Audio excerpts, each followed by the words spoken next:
Bahtiar Nasir, idolo HTI, ikut memeriahkan acara puncak kampanye akbar Anies Baswedan di JIS. Saya tertarik apa sih yang dia ucapkan. Saya mendengarkan ya ucapan Bahtiar Nasir. Tetap gaya-gayanya HTI banget gitu loh. Dia ngomong tentang perang. Bahkan dia ngomong perempuan-perempuan yang ada di JIS itu bila dikirim katanya. Coba kita dengarkan sama-sama nih. Saya lanjutin ceritanya. Rupanya ada rahasia di balik ini semua. Kenapa Mahkamah Internasional sekalipun tidak berpihak kepada Palestina? Rupanya Allah sedang mengajarkan kepada bangsa Palestina sebagaimana para pahlawan yang telah memerdekakan Indonesia, agar mereka senantiasa kembali kepada la ilaha illallah wahdahu la syarikalah lahul mulk wa lahul hamd yuhyi wa yumitu wa huwa hayyun la yamutu biadihil khairu wa huwa ala kulli syai'in qadir.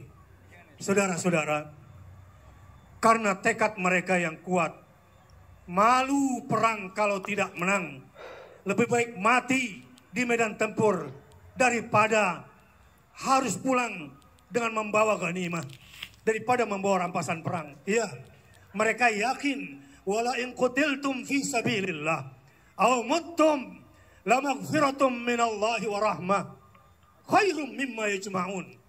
Kenapa di sana lahir laki-laki hebat? Kenapa di sana lahir perempuan-perempuan hebat? Maryam hari ini, Isa Al-Masih hari ini, kenapa mereka lahir begitu kuat? Mereka ditempa oleh Allah Subhanahu wa Ta'ala di bumi Syam yang diberkahi itu, dan mereka ditempa dengan situasi yang seakan-akan dunia tidak bisa menolong mereka. Rupanya disinilah rahasia Isra dan Mi'rajnya. Mereka kemudian kembali kepada Allah, membuka Al-Quran, dan semua rumus-rumus perang, strategi-strategi perang mereka kembali kepada Al-Quran. Bahkan kata Tufanul Aqsa, Badai Al-Aqsa, disebutkan 2 kali di dalam Al-Quran. Saudara-saudara, apa strategi perang orang Palestina? Masafatu 0 meter. Perang dengan jarak tempur 0 meter. 0 meter berarti ada jarak enggak? Apa yang mereka lakukan? Adalah tank Merkava yang sudah banyak negara-negara memesan. Satu tank yang konon paling kebal di muka bumi, harganya dibanderol $7 juta. $7 juta, lu kaliin aja sama 15.000 rupiah. Berapa triliun itu semua. Yang jelas, ketika itu sekarang dianggap pasukan terkuat dan senjata terkuat, Allah kasih kekuatan dengan ilmu yang Allah berkahi dari Al-Quran. Orang-orang Gaza bikin roket namanya Ahmad Yasin 105. Caranya gimana? Enggak diluncurin, enggak diterbangin, ditenteng pakai tangan, dititipin di atas tank Merkava, lalu kemudian diledakkan, bam, bam, 2 kali ledakan. Ledakan pertama bikin lubang, berlubang tank Merkavanya. Ledakan kedua, mati orang yang ada di dalamnya, dan tanknya jadi kuburan dia. Allahu Akbar, Allahu Akbar, Allahu Akbar. Saudara-saudara, ini rahasia. Memang, Amin sering dicekal enggak?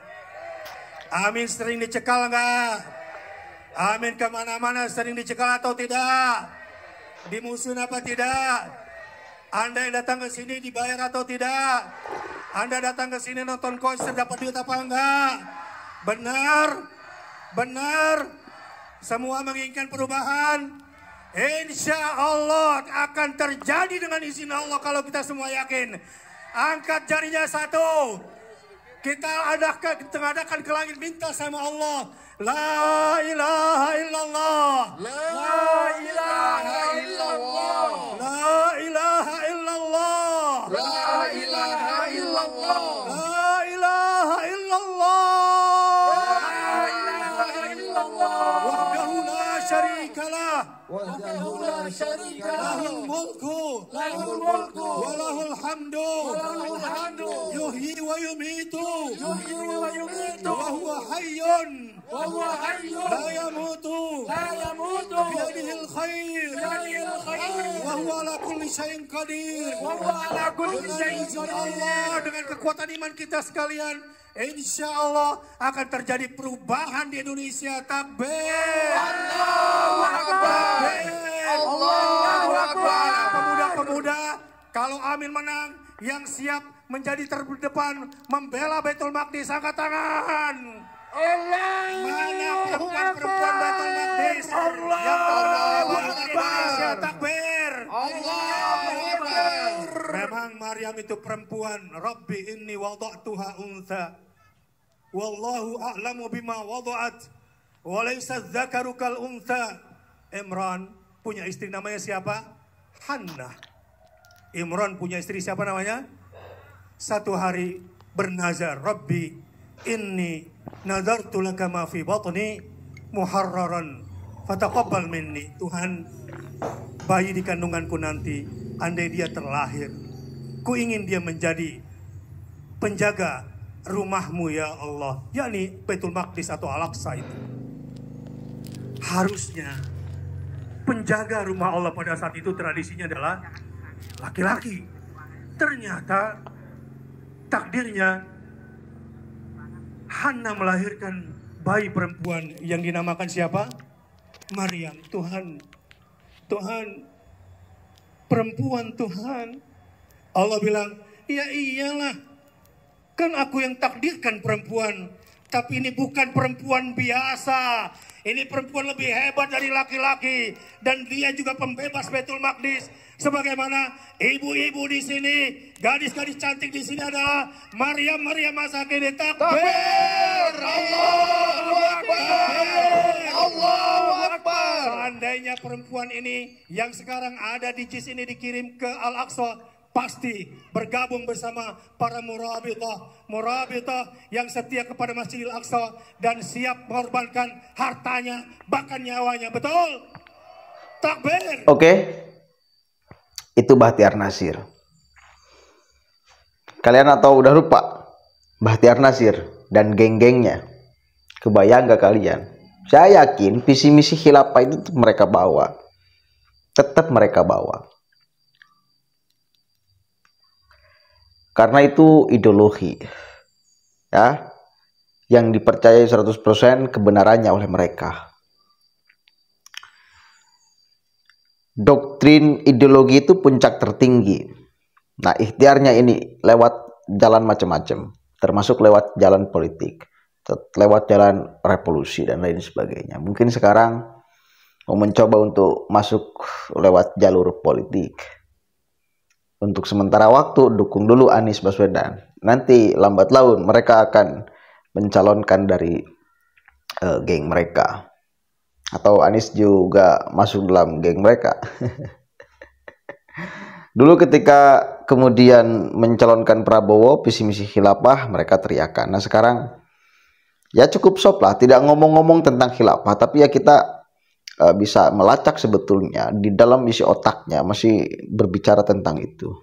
Cuma kamuflase aja sekarang, dia nggak ngomong itu karena tahu masyarakat Indonesia cukup akan jengkel bila geng Anies masih meneriakan itu, menjual agama demi untuk kepentingan politik. Ya meskipun adalah sempalan-sempalannya, tapi nggak spesifik berbicara tentang tegaknya khilafah ya. Cuma ada ulama-ulama yang mewajibkan, nah ini pun kurang ajar kan. Tapi tidak separah dulu ketika mengusung Prabowo Subianto. Artinya mereka ini akan terus bergerak menunggangi masuk ke ruang-ruang politik untuk memperjuangkan cita-cita besar mereka yang terkandung dalam ideologi mereka.